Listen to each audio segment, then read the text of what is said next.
Good morning students. DSN international senior secondary school Begu की online classes में आप सभी का हार्दिक स्वागत है। इस क्लास में अपन 12th क्लास के फिजिक्स सब्जेक्ट के बारे में बात करेंगे। अपना सेकंड चैप्टर चल रहा है जिसका नाम है गाउस का नियम एवं इसके अनुप्रयोग।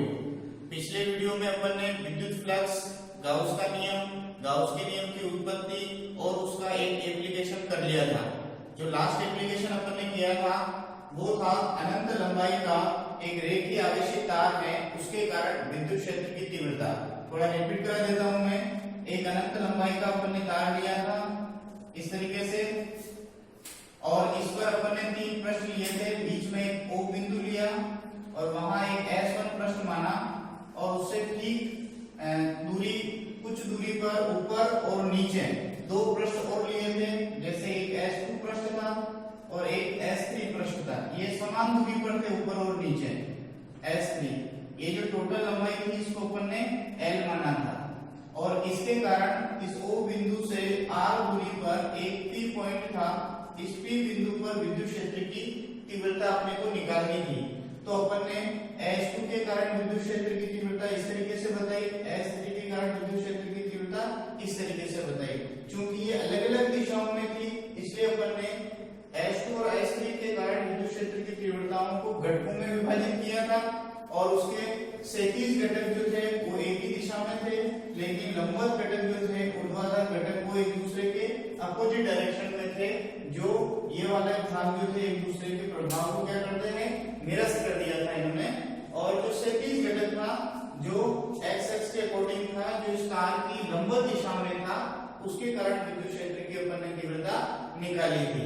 और उसके लिए अपन ने एक गाउसीय पृष्ठ की कल्पना करी थी, क्योंकि गाउस का नियम लगाने से पहले अपने को एक बंद काल्पनिक पृष्ठ की कल्पना करनी पड़ती है, जो कि एक बेलनाकार पृष्ठ मिला था, और उसके लिए अपन ने गाउस का नियम लगाया।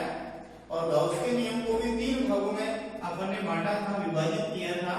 एक S1, S2 और S3, 3 पृष्ठों के लिए अपन ने उसको तोड़ दिया था। और उसके बाद अपन ने इस डेरिवेशन को कंप्लीट किया था, तो अपने को विद्युत क्षेत्र की तीव्रता E बराबर 2k लैम्ब्डा अपॉन R, ये फॉर्मूला अपने को मिला था, जो कि अनंत रेखीय आवेशित तार के कारण विद्युत क्षेत्र की तीव्रता को बताता है। 2k lambda upon R। यहाँ k जो है ये कांस्टेंट था, 1/4 पाई एप्सिलॉन नॉट इसकी वैल्यू होती है, जो भी अपन ने बनाई थी जब डेरिवेशन किया था। और लैम्ब्डा था अपना रेखीय आवेश घनत्व। जब अपन ने आवेशों का वितरण पढ़ा था तो 3 प्रकार का पढ़ा था, एक रेखीय आवेश घनत्व, एक पृष्ठीय आवेश घनत्व और एक आयतनीय आवेश घनत्व। तो उसमें से पहला जो भाग था अपना, वो भाग था लैम्ब्डा, यानी कि रेखीय आवेश घनत्व। यानी कि ये जो तार है एक रेखा के अनुदिश था, इसलिए यहाँ रेखीय आवेश घनत्व लैम्ब्डा अपने काम का है, और उसको अपन ने यहाँ अप्लाई किया है। यहाँ इस रिजल्ट से अपने को 2 बातें समझ में आती हैं कि ये जो विद्युत क्षेत्र की तीव्रता है वो R के व्युत्क्रमानुपाती हो रही है, क्योंकि R जो है ये अपोन में आ रहा है। इसका मतलब R की वैल्यू बढ़ने पर, देखिए जरा डायग्राम में, ये R की वैल्यू बढ़ेगी, यानी P पॉइंट जितना दूर जाएगा उतना R बढ़ेगा। तो जितना दूर जाएगा उतना उस पर विद्युत क्षेत्र की तीव्रता जो है वो क्या हो जाएगी, कम हो जाएगी। सीधी सी बात है, किसी तार में अगर धारा बह रही है और अपन उससे दूर खड़े हैं तो अपने पर विद्युत क्षेत्र की तीव्रता या उसका प्रभाव जो है वो कम पड़ेगा।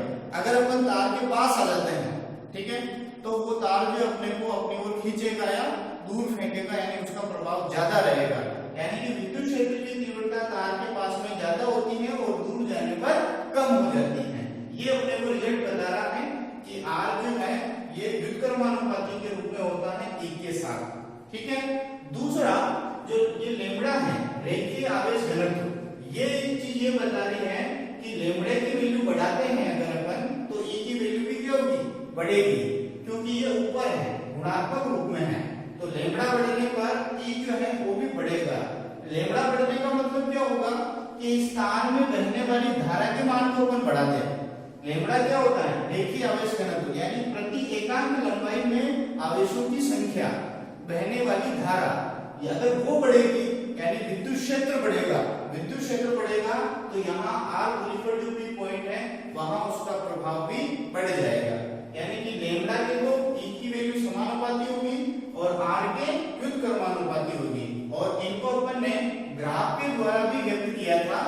देखिए लेमड़ा के साथ ई का अगर ग्राफ बनाते हैं तो इस तरीके से अपने को मिलता है ये लेमड़ा और ये विद्युत क्षेत्र ई।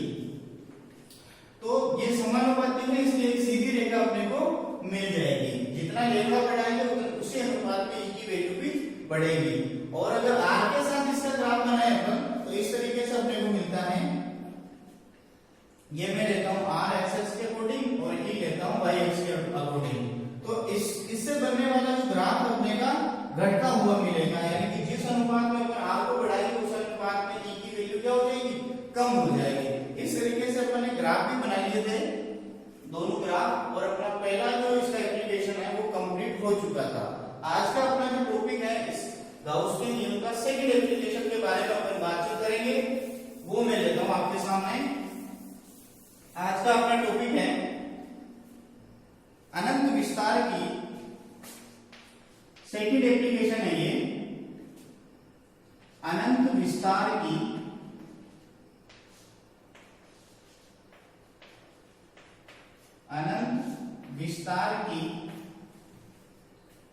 समरूप आवेशित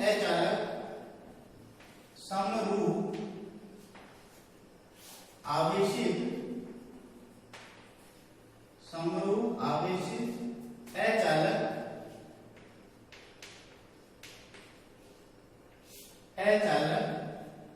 पट्टिका या परत के कारण विद्युत क्षेत्र की तीव्रता या विद्युत क्षेत्र, ये अपना आज का टॉपिक है। अनंत विस्तार की समरूप आवेशित अचालक परत के कारण, परत की जगह पट्टिका भी लिख सकते हैं, के कारण विद्युत क्षेत्र की तीव्रता या विद्युत क्षेत्र, दोनों एक ही बात है। ई की वैल्यू अपने से पूछी गई है। अनंत विस्तार का मतलब है जो पट्टिका है वो बहुत बड़ी है, ठीक है, अनंत लंबाई की है। और समरूप आवेशित है, समरूप आवेशित का मतलब क्या है कि उस पट्टिका में सब जगह आवेश का मान वो समान है, यानी कि आवेश पूरी पट्टिका में समान रूप से फैला हुआ है, कहीं ज्यादा हो कहीं कम नहीं है, ठीक है। तो समरूप आवेशित है वो, और अचालक है। अचालक का मतलब उस पट्टिका में जो भी आवेश है वो अंदर होगा, उसके बाहर आवेश नहीं है। चालक और अचालक को समझने के लिए कोई भी आपके पास कोई भी वस्तु है, कोई पिंड है, कोई पदार्थ है, अगर वो चालक है तो यह आप बहुत अच्छे से समझ लो कि उसके ऊपर पृष्ठ पर आवेश होगा, ठीक है, तो उसे अपन क्या कहेंगे, चालक कहेंगे। ये क्या है, चालक। कोई भी चीज हो, पट्टिका हो, गोला हो, बेलन हो, ठीक है, किसी भी प्रकार का आपको आकृति शेप दे रखा है, अगर उसके पृष्ठ पर आवेश दिया हुआ है इसका मतलब वो क्या है, चालक है। और अगर किसी पृष्ठ के अंदर आवेश है इस तरीके से, ये देखिए, ये अगर कोई आपको वस्तु दे दी जाए, पदार्थ दे दी जाए तो ये क्या हो जाएगा, ये अचालक होगा, ठीक है। अचालक क्यों होगा, इसके अंदर भी आवेश है, इसमें भी आवेश है, लेकिन इसके पृष्ठ पर आवेश नहीं है। जो पृष्ठ पर आवेश होते हैं वही चालकता दर्शाते हैं, यानी कि वो दूसरे वस्तु, दूसरे पदार्थों को पृष्ठ वाले आवेश जो है वो प्रभावित करते हैं, वो उनको खींचते हैं या धक्का देते हैं। सामान्यतः अपन पॉजिटिव आवेश लेते हैं जहां से बल रेखाएं निकलती हैं, ठीक है।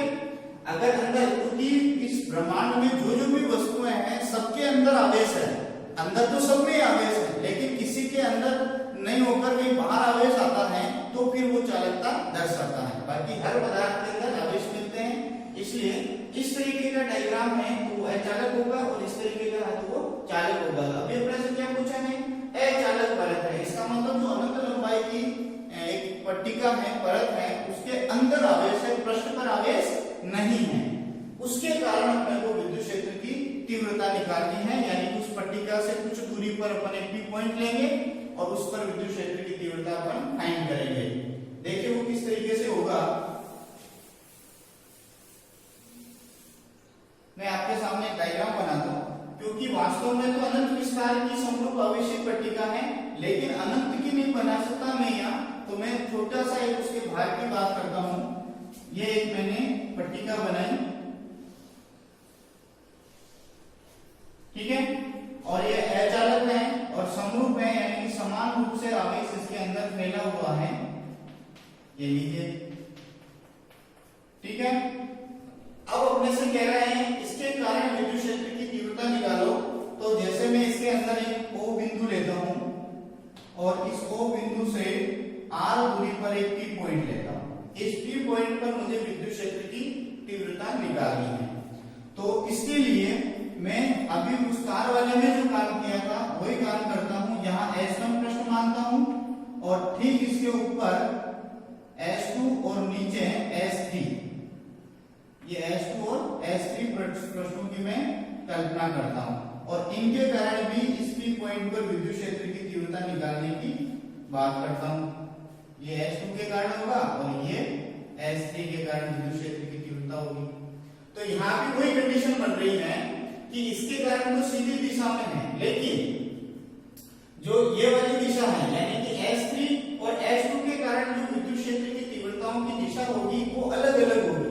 तो जैसे ही विद्युत क्षेत्र की तीव्रताएं अलग अलग दिशाओं में होती हैं तो फिर अपन परिणामी तीव्रता निकालने के लिए उसको घटकों में विभाजित करते हैं, यानी कि उसके टुकड़े करते हैं, उसको डिवाइड करते हैं।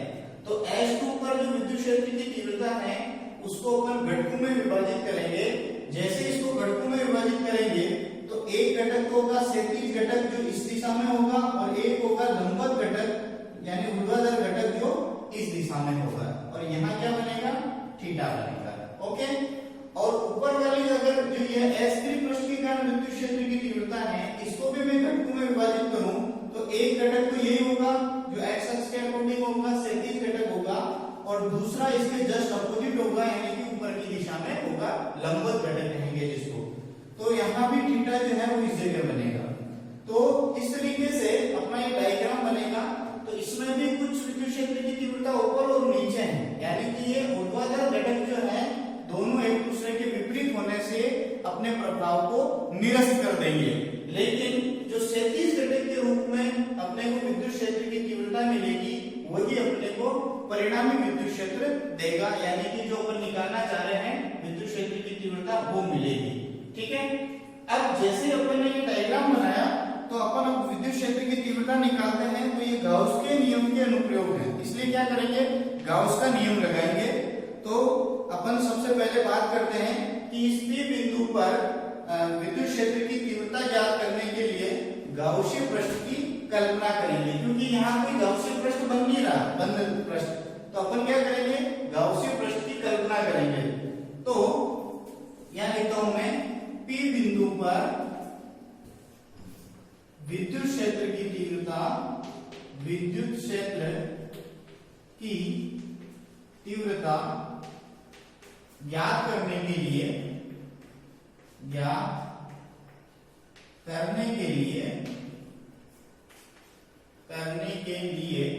गाउसीय पृष्ठ की कल्पना करने पर, गाउसीय पृष्ठ की कल्पना करने पर, और जैसे अपन गाउसीय पृष्ठ की कल्पना करेंगे तो अपन तुरंत क्या करेंगे, गाउस का नियम लगा देंगे। तो गाउस के नियम से, गाउस के नियम से, गाउस का नियम क्या है बताइए, integration of E dot dA बराबर sigma Q upon epsilon not. याद है ना आप लोगों को, इंटीग्रेशन ऑफ बंद समाकलन हो गई, ठीक है, क्लोज इंटीग्रेशन है। E डॉट dA बराबर sigma Q upon epsilon not. Okay, ये क्या है, ये गाउस का नियम है। लेकिन अभी इस गाउस के नियम को कितने प्रश्नों के लिए अप्लाई करना है, 3 प्रश्न है, S1, S2, S3। तो तीनों प्रश्नों के लिए इस गाउस के नियम को क्या करेंगे, अपन विभाजित करेंगे। सेम जो फर्स्ट एप्लीकेशन में किया था वही काम करना है। तो इसे तीनों प्रश्नों के लिए विभाजित करने पर, इसे तीनों प्रश्नों के लिए, तीनों प्रश्नों के लिए विभाजित करने पर, विभाजित करने पर, और तीनों प्रश्नों के लिए विभाजित करूंगा तो ये जो अपना स्टेप है ये इस तरीके से बनेगा। देखिए, S1 E dot dA plus S2 E dot dA plus S3 E dot dA बराबर में क्या बनेगा, वही sigma Q upon epsilon not. ठीक है, ये S1 E डॉट dA पहले प्रश्न के लिए गॉस का नियम का भाग हो गया, S2 E डॉट dA यानी दूसरे प्रश्न के लिए, S3 E डॉट dA यानी कि तीसरे प्रश्न के लिए। और जो डॉट प्रोडक्ट होता है वो दो सदिश राशियों में होता है, इसलिए इनके ऊपर आप एक वेक्टर लगा सकते हैं, ये वेक्टर लगा दिया, A11 क्लास का काम हो गया। ठीक है, अब अपन यहाँ जब डॉट प्रोडक्ट हटाते हैं तो क्या आता है, कोस थीटा आता है ना। ध्यान है आपको, जब क्रॉस प्रोडक्ट हटाते हैं तो साइन थीटा, और डॉट प्रोडक्ट हटाते हैं यानी कि बिंदु गुणनफल हटाते हैं तो कोस थीटा लिया जाता है। तो मुझे इन सब की जगह क्या लेना है, कोस थीटा लेना है। तो नेक्स्ट स्टेप में मैं यहाँ डायग्राम रख कर रहा हूँ, डायग्राम में अब अपने को एंगल की जरूरत पड़ेगी, जो मैं सीधा लिखूंगा, यहाँ इसको हटाता हूँ।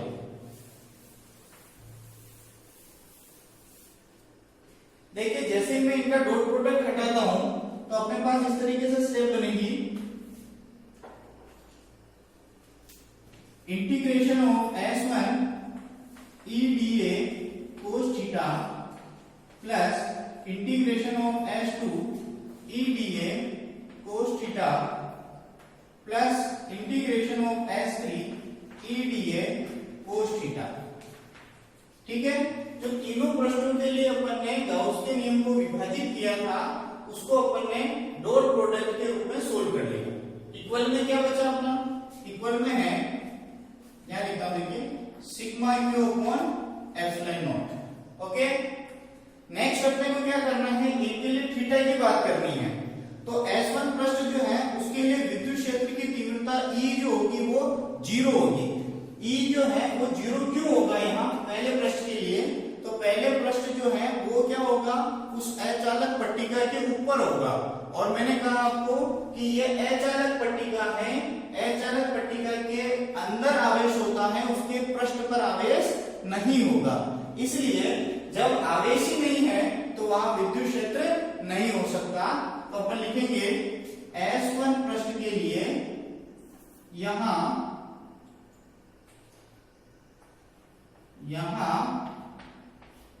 S1 पृष्ठ के लिए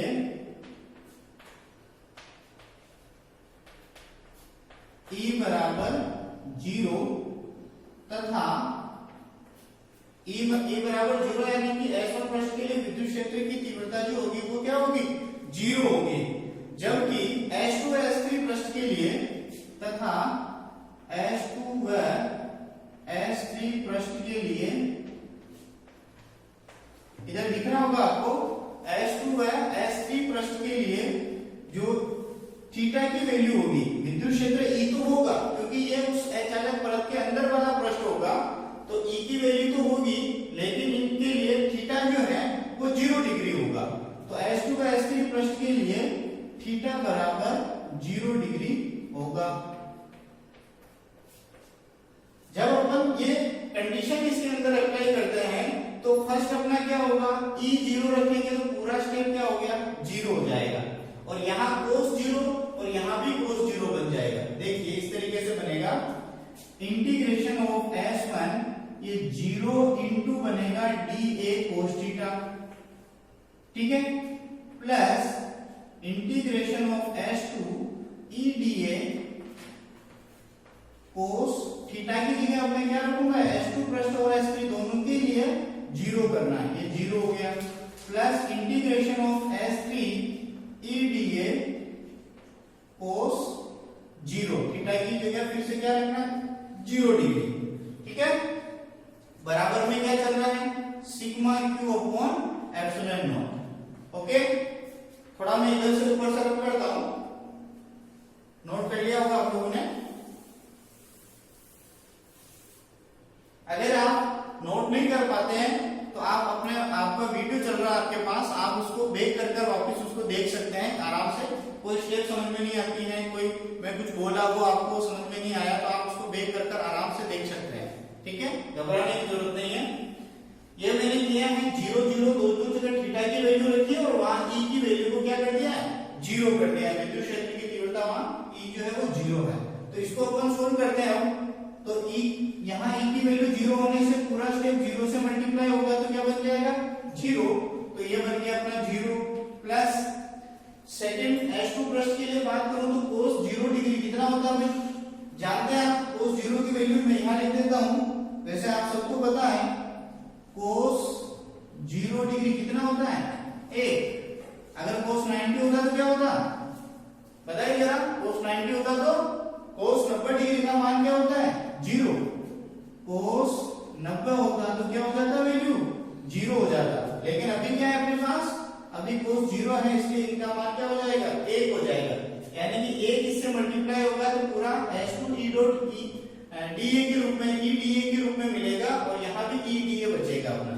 तो मैं सीधा यहाँ cos 0 को 1 मान रहा हूँ और स्टेप लिख रहा हूँ integration of H2 E dA plus integration of H3 और cos 0 1 होगा तो E dA बचेगा, ये E dA। ठीक है, अब बराबर में क्या है sigma Q upon epsilon not. जो अपना राइट हैंड साइड है उसको अपन ने अभी सोल्व नहीं किया है, sigma Q upon epsilon not के रूप में लग रहा है जो गाउस के नियम से चल रहा है। यहां देखिए ई डॉट डी ए वाला जो पार्ट था वो ई डी ए और यहाँ भी ई डी ए, दोनों जो है सेम आ रहा है। H2 और H3 पृष्ठ के कारण विद्युत क्षेत्र की तीव्रता जो है जिसका लेफ्ट पार्ट है वो दोनों इक्वल है, तो ये दोनों क्या होगा जुड़ जाएगा। तो नेक्स्ट स्टेप में अपने को अलग अलग लिखने की जरूरत नहीं है, फर्स्ट और सेकंड मिलकर ये दोनों जुड़ जाएगा, यानी 2 integration of E D A. इस रूप में मैं इसको लिख सकता हूँ। H2 और H3 पृष्ठ के कारण ये वैल्यू जो है दोनों इक्वल होने से डबल हो जाएगी और 2 into integration E D A के रूप में बन जाएगा।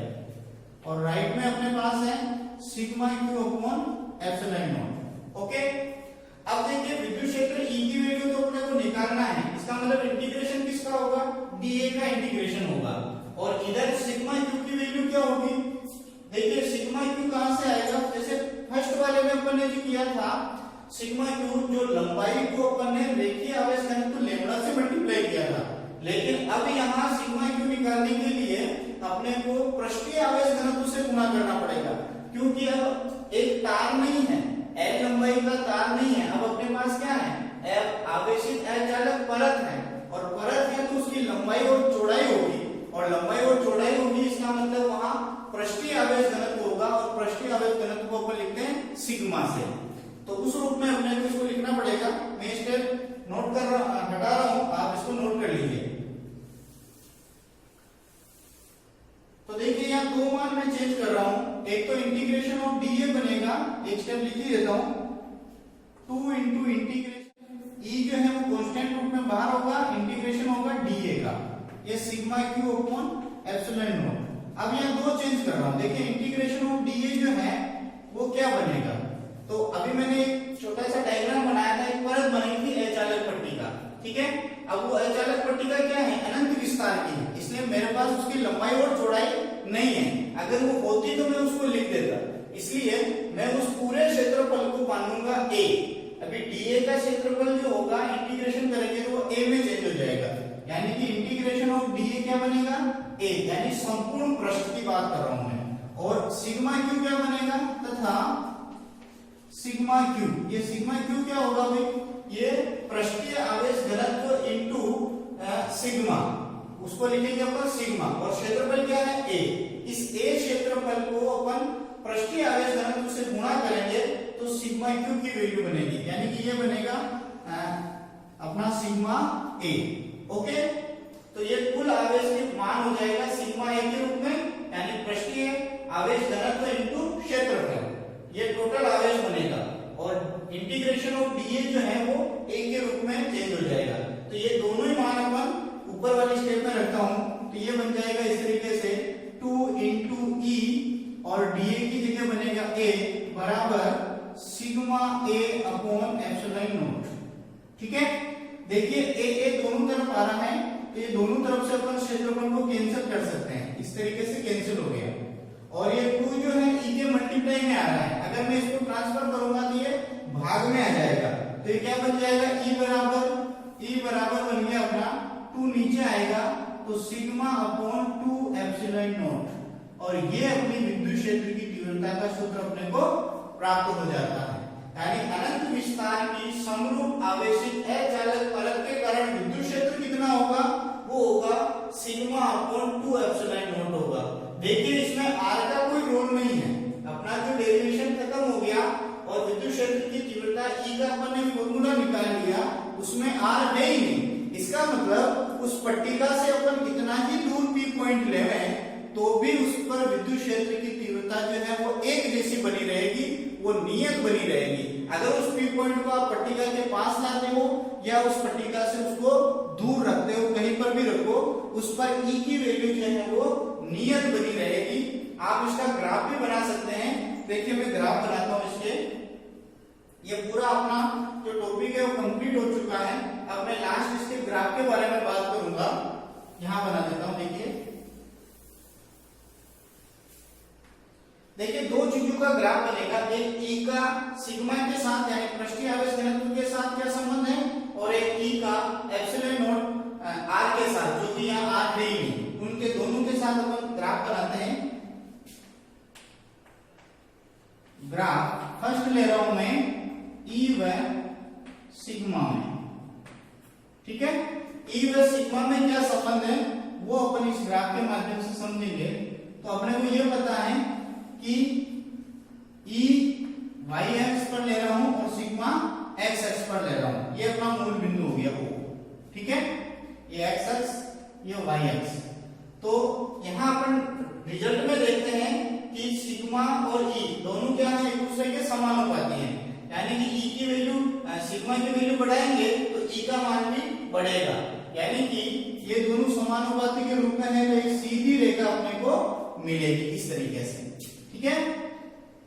क्योंकि विद्युत क्षेत्र की तीव्रता पृष्ठीय आवेश घनत्व के समानुपाती है।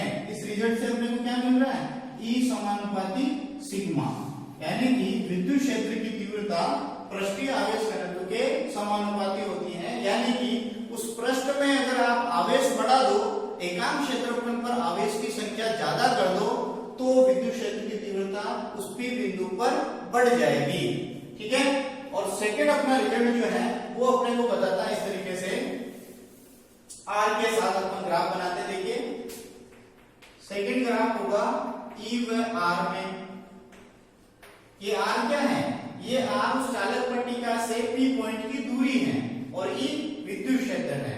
तो इस रिजल्ट में अपने को मिल रहा है कि R का कोई रोल ही नहीं है, R का कोई मान इसमें आ ही नहीं रहा है। इसका मतलब E जो है वो इस R पर किसी भी प्रकार से डिपेंड नहीं है। ये अपना रहा R और ये अपना रहा E, ये x एक्सिस, ये y एक्सिस। इसका मतलब R का मान कम रखो या इसको बढ़ाओ, आगे ले जाओ, तो भी E की वैल्यू जो होगी वो नियत रूप से चलती रहेगी। यानी कि E का मान नियत बना रहेगा, न तो ज्यादा होगा न कम होगा। यानी R पर E की वैल्यू निर्भर नहीं करती है। इसको इस तरीके से लिख सकते हैं, विद्युत क्षेत्र E R पर निर्भर नहीं करता है, निर्भर नहीं करता है, R पर निर्भर नहीं करता, ठीक है। ये दोनों आपके सामने मैंने ग्राफ भी बना दिए हैं।